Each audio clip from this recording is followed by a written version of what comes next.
इस कहानी की शुरुआत में हम मिलते हैं नीमो नाम की एक लड़की से, जो एक लाइट हाउस में अपने पिता पीटर के साथ रहती है। पीटर उसे लाइट हाउस के बारे में सब सिखाता है और साथ ही साथ वो नीमो को पियानो बजाना और बोट चलाना भी सिखाता है। और नीमो की माँ के जाने के बाद पीटर ने नीमो का बहुत ख्याल रखा था। साथ ही नीमो को भी लाइट हाउस का काम करना बहुत अच्छा लगता था। इसलिए वो पीटर से पूछती है कि जब उसे बड़े होकर लाइट हाउस ही संभालना है तो उसे मैथ्स पढ़ने की क्या जरूरत है। तो इस पर पीटर उससे एक सवाल पूछता है कि लाइट हाउस किस लिए बनाए जाते हैं। नीमो इसके जवाब में कहती है कि लाइट हाउस बोट्स को सेफ रखने के लिए बनाए जाते हैं। लेकिन पीटर उसे बताता है कि ये जवाब गलत है और कहता है कि जिस दिन वो इस सवाल का सही जवाब दे देगी उसी दिन उस लाइट हाउस की चाबी मिल जाएगी। इतना कहकर पीटर उसे सोने के लिए कहता है, पर नीमो को तो सोने से पहले पीटर से एक कहानी सुननी थी। जिसके बाद पीटर उसे जादुई मोतियों की कहानी सुनाता है, जो कि समुद्र की गहराइयों में पाए जाते थे, जहाँ एक खतरनाक राक्षस रहता है। उन मोतियों से कुछ भी मांगने पर वो मांग पूरी हो जाती थी। कहानी में पीटर अपने एक दोस्त फ्लिप के साथ उन्हीं मोतियों की तलाश में जाता है, पर कहानी पूरी होने से पहले ही वहाँ फोन की एक घंटी बजती है और फोन उठाने पर पीटर को बताया जाता है कि आज रात एक तूफान आने वाला है और समुद्र में एक नाव फंसी है, जिसकी मदद के लिए पीटर को जाना पड़ेगा। इसके बाद पीटर नीमो को सुलाकर अपने काम पर निकल जाता है। रात को अचानक नीमो की नींद खुलती है और नीमो कमरे से बाहर आती है, जहाँ उसे दिखता है कि हर तरफ अजीब सा माहौल है और पूरा घर बर्फ से जम चुका है। इसके बाद नीमो घर का दरवाजा खोलती है और देखती है कि वहाँ एक तूफान आ चुका है और तभी एक बड़ी लहर लाइट हाउस को तबाह करते हुए नीमो को भी अपने साथ समुद्र में ले जाती है।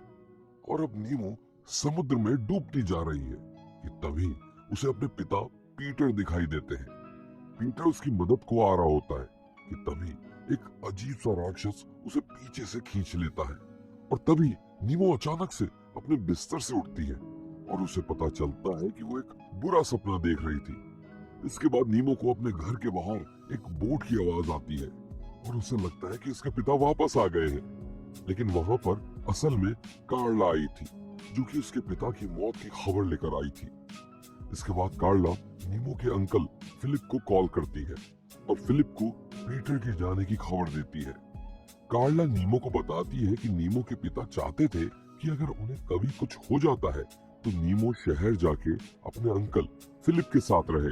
कार्ला की बात मानकर नीमो अपने अंकल फिलिप के साथ चली जाती है। घर पहुंचकर नीमो को पता चलता है कि फिलिप एक डोर नॉब बनाने वाली कंपनी का मालिक है और फिलिप अपने बड़े से घर में अकेला ही रहता है और अकेले रहने की वजह से फिलिप को भी नीमो के साथ एडजस्ट होने में दिक्कत हो रही थी। साथ ही में नीमो को भी एक नए शहर और एक नए घर में एडजस्ट होने में दिक्कत हो रही थी। इसके बाद नीमो अपने कमरे में जाकर सो जाती है। अब कुछ समय बाद रात को नीमो की आंख खुलती है, जहां वो देखती है कि उसका टॉय पिग अब जिंदा हो चुका है और तभी एकदम से उसका बेड अपने आप चलने लगता है और नीमो को एहसास होता है कि वो सपनों की दुनिया यानी स्लम्बरलैंड में है। इसके बाद वो बेड नीमो को शहर की गलियों से ले जाता हुआ सीधा समुद्र में ले जाता है, जहां से तैरते हुए वो सीधा अपने लाइट हाउस पर पहुंच जाती है, जहां उसे फ्लिप मिलता है। और तब नीमो को याद आता है कि फ्लिप और कोई नहीं बल्कि उसके पिता का वही दोस्त है, जिसकी कहानियां उसके पिता उसे रोज सुनाया करते थे। इसके बाद फ्लिप नीमो को वही कहानी बताता है जो पीटर ने नीमो को आखिरी बार सुनाई थी, जादुई मोतियों की कहानी। पर नीमो तो सिर्फ अपने पिता से मिलना चाहती थी। जिसके बाद फ्लिप उसे बताता है कि वो अपने पिता से स्लम्बरलैंड में रोज मिल सकती है अगर वो उसी जादुई मोती से विश मांगे तो। पर उसके लिए नीमो को जादुई नक्शा ढूंढकर फ्लिप को देना होगा, जो नक्शा नीमो के पिता ने कहीं छुपा कर रख रखा था। फ्लिप नीमो से बार बार जादुई नक्शे के बारे में पूछता है, लेकिन नीमो नहीं जानती थी कि वो नक्शा कहाँ है। जब फ्लिप को लगता है कि नीमो उसके किसी काम की नहीं है तो वो नीमो को खिड़की से बाहर धक्का दे देता है, जिसके बाद नीमो की नींद असल दुनिया में एकदम से खुलती है। इसके बाद अगले दिन फिलिप नीमो का एडमिशन एक नए स्कूल में कराता है।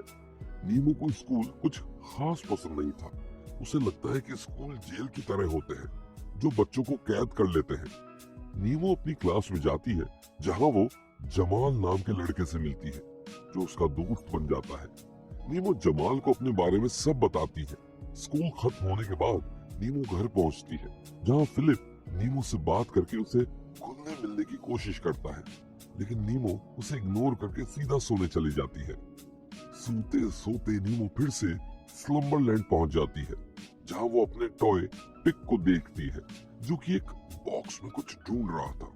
तभी नीमो तुरंत नींद से जागती है और उसी बॉक्स को चेक करती है जहां उसे वो जादुई नक्शा मिल जाता है। इसके बाद अगले दिन की सुबह होती है और नीमो स्कूल के लिए निकल जाती है, लेकिन स्कूल पहुंचकर नीमो क्लास में ना जाते हुए सीधा स्कूल के बेसमेंट में जाकर सो जाती है और थोड़ी ही देर में वो फिर से स्लम्बरलैंड पहुंच जाती है और वहां पहुंचते ही वो नक्शा जाकर सीधा फ्लिप को देती है। फ्लिप उससे नक्शा लेकर उसे स्लम्बरलैंड से वापस जाने को कहता है क्योंकि आगे का सफर खतरों से भरा हुआ था, क्योंकि इन मोतियों की खोज में उन्हें दूसरों के सपनों में जाना होगा और अगर नीमो दूसरों के सपने में मरती है तो वो असल दुनिया में कभी नहीं जाग पाएगी।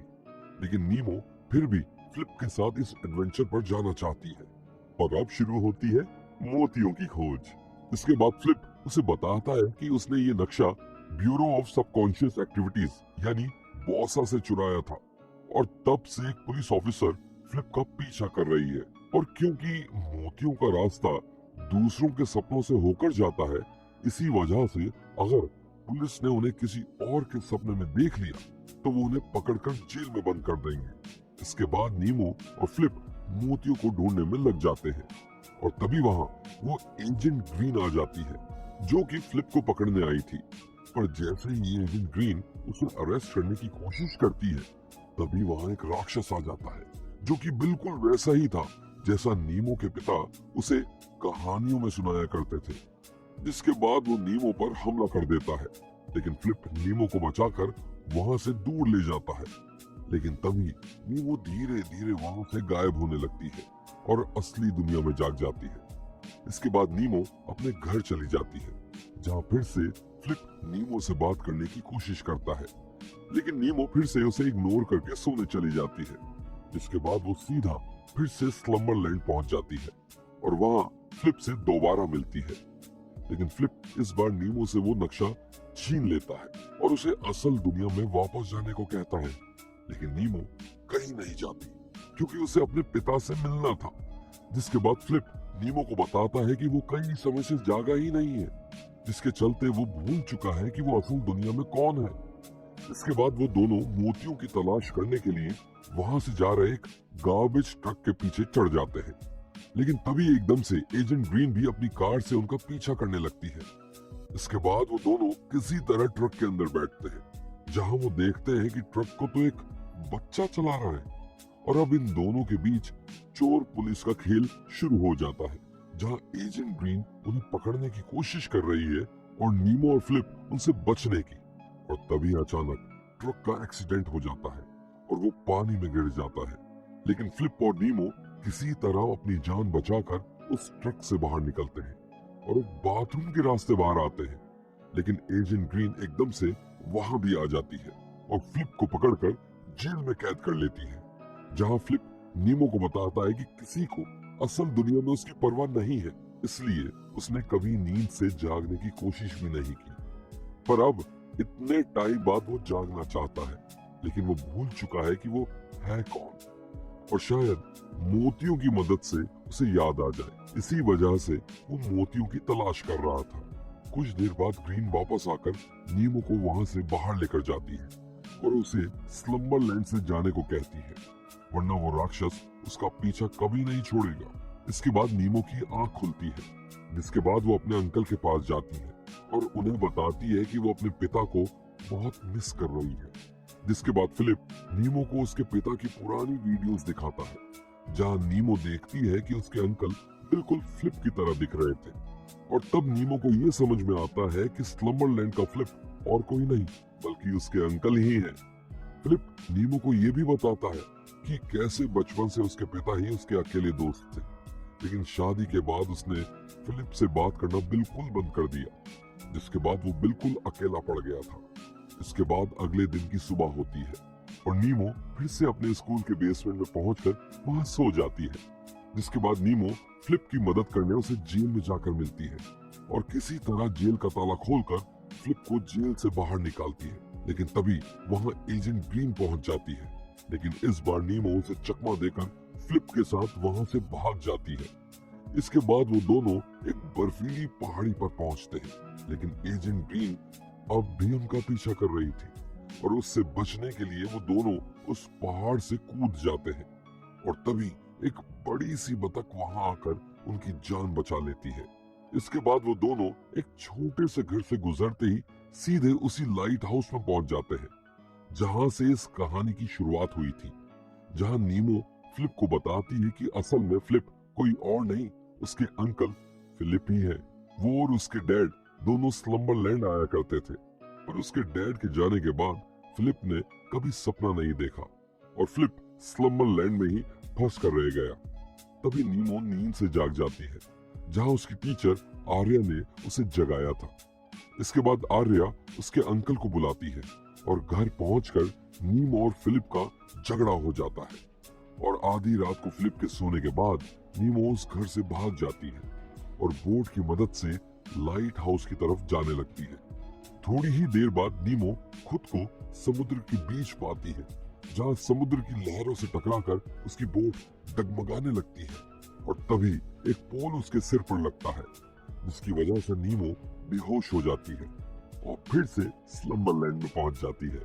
लेकिन इस बार नीमो समुद्र के नीचे आई थी और वो जगह बिल्कुल वैसी थी जैसे उसके पिता उसे कहानियों में सुनाया करते हैं।